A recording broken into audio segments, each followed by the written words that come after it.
Hello, I'm Nurin. Hello, I'm Fanin Patricia. I will be presenting about characteristics of geometric progressions.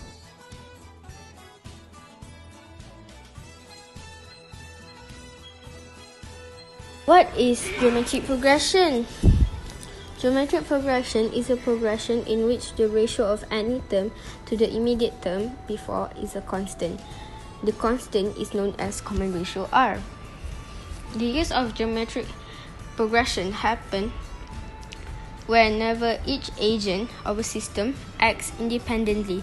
For example, population grows, each couple do not decide to have another kid based on current population. So population growth each year is geometric.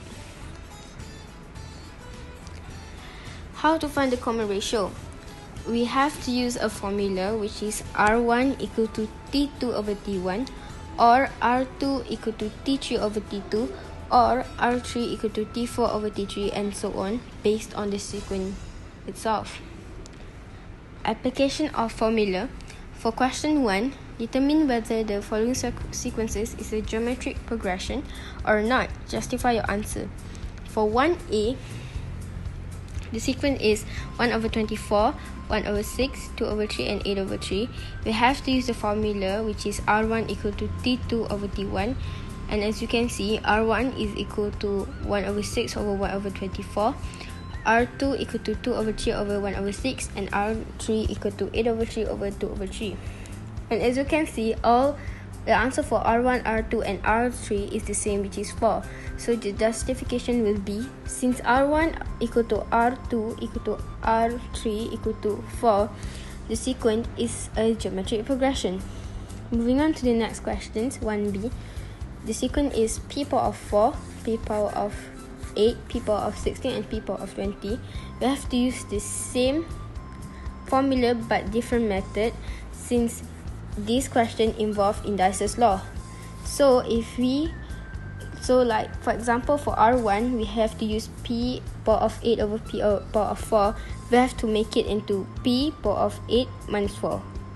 Okay. But as you can see here, R2 doesn't have the same answer to R1 and R3, which is P power of 4. So the justification will be, since R1 does not equal to R2, the sequence is not a geometric progression.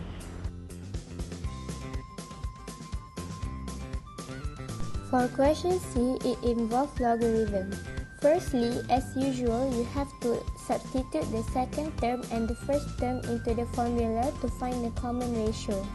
Please remember that logarithms involve power law. Don't forget to change them into power law. Do the same thing to find the second common ratio and the third common ratio.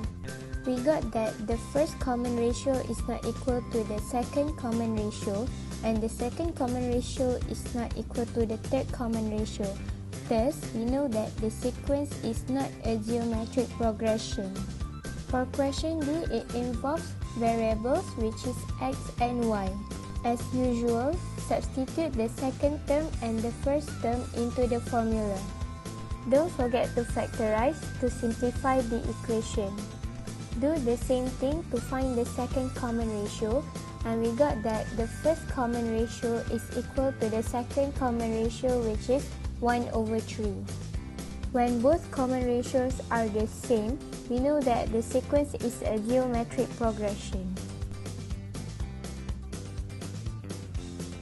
For question 2, given that x minus 2, x plus 1, and 4x plus 4 are 3 consecutive terms in the geometric progression, state the positive value of x. Hence, list the first 3 terms and state the common ratio. In this question, they need three answers. For the first question, state the positive value of x. We have to use a formula which is R1 equal to R2, which is T2 over T1 equal to T3 over T2. And we will get x plus 1 over x minus 2 equal to 4x plus 4 over x plus 1. After that, we just have to cross multiply the equation and we will get a quadratic equation, and we have to factorize it. But before we factorize it, we have to simplify the equation into a simpler form, which is x squared minus 2x minus 3 equal to 0. And when we factorize it, we will get x minus 3, x plus 1 equal to 0. And we have to take the positive value, since the question needs the positive value of x, which is x minus equal to 3. For the second question, list the first three terms. We just need to substitute x equal to 3 into the sequence, and you will get 1, 4, and 16. For the state the common ratio, we just use the formula, which is r equal to t2 over t1, and we will get the common ratio, which is 4. For question 3, you may read the question first.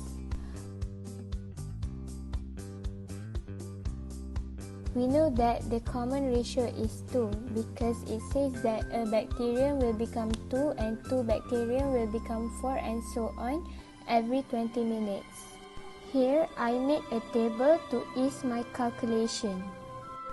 From one table to another, the previous number must times by 2 until it reached 2 millions, because it stated that if a human intestine has 2 million bacteria, he or she will be infected with diarrhea.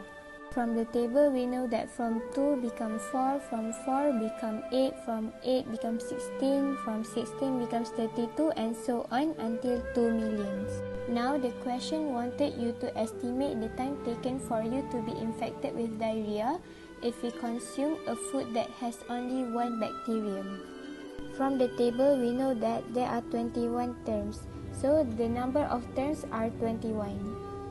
21 must be times by 20 minutes because one box represents 20 minutes. And we got 420 minutes also can be written as 7 hours.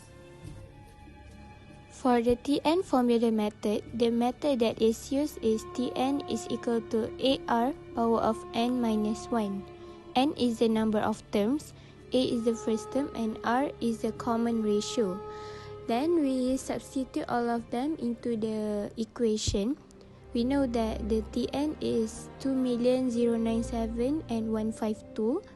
The first term is also 2. The common ratio is 2. And we are finding the n, and we got that n is equal to 21. So 21 we times by 20 minutes because one box represents 20 minutes, and we got 420 minutes also can be written as 7 hours. That's all for this question. It is as easy as ABC. Yep, it's definitely over. Thank you.